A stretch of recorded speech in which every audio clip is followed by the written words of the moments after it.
ఆవిడ చనిపోయిన తర్వాత ఆవిడ్ని ఇంట్లో ఉన్నటువంటి కత్తితో ఫస్ట్ లెగ్స్ కట్ చేసి, తర్వాత 2 చేతులు, బాడీ పార్ట్ ఒకటి, దెన్ తల, ఈ 4 పార్ట్స్ కట్ చేసి వీటిని ఒక వాటర్లో పెట్టి హీట్ చేస్తాం కదా మనం చిన్నప్పుడు స్నానం చేయడానికి పెట్టుకునే అటువంటి దాంట్లో పెట్టి చిన్న చిన్న పార్ట్స్ చేసిన అన్ని పెట్టి వాటి హీట్ చేశాడు, బాయిల్ చేశాడు.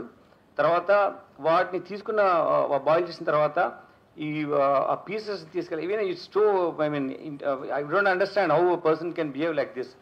It's ultimate stature of barbaric nature, inhuman way of doing things. Utterly, it is the rarest of rare ways of doing and killing a person this way without ఏ మాత్రం పాశ్చాత్తాపం లేని విధంగా. ఆ ఇంట్లో చంపిన తర్వాత, ఆ చిన్న ఇల్లులో చంపిన తర్వాత ఒక ఇంట్లో రెంట్కుంటాడు అతను.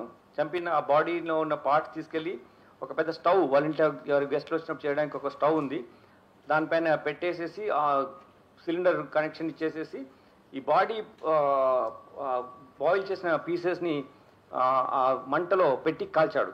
కాల్చిన తర్వాత అన్ని పీసెస్ కాల్చిన తర్వాత అప్పుడు అతను అవి తీసేసి ఒక పెస్టల్తో దాన్ని రోకలి బండ దాంతో తీసుకొని ముక్కలుగా చేసి, అది వేడి అయింది, బాయిల్ అయింది, వేడి అయింది కాబట్టి అది చాలా ఈజీగా ఉంటాయి కాబట్టి దాన్ని పగలగొట్టడం జరిగింది, చిన్న చిన్న పౌడర్ లాగా అయిపోయింది.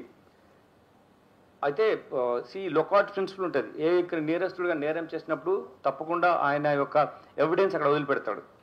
ఆ ఎవిడెన్స్ వదిలిపెట్టిన ఎవిడెన్స్ని పట్టుకోవడమే ఆ పోలీస్ అధికారుల బాధ్యత. సో ఆ ప్రిన్సిపల్ మాకు ట్రైనింగ్లో చెప్పిన ప్రిన్సిపల్ ఆధారంగా ఇతను చేస్తున్న తప్పులు అతను అనుకున్నాడు, అది ఎవరు చూడరు, ఎవరు ఒక్కడే ఉన్నారు కదా అని. కానీ we got sufficient evidence to prove this and we got that.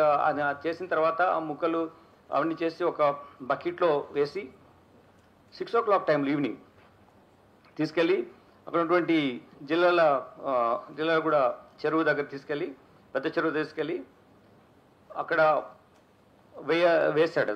వేసేసి ఒక బకెట్లో ఒక పెయింట్ చేస్తారు కదా, ఆ పెయింట్ వేసే దాంట్లో పెట్టి తీసుకువేస్తాడు.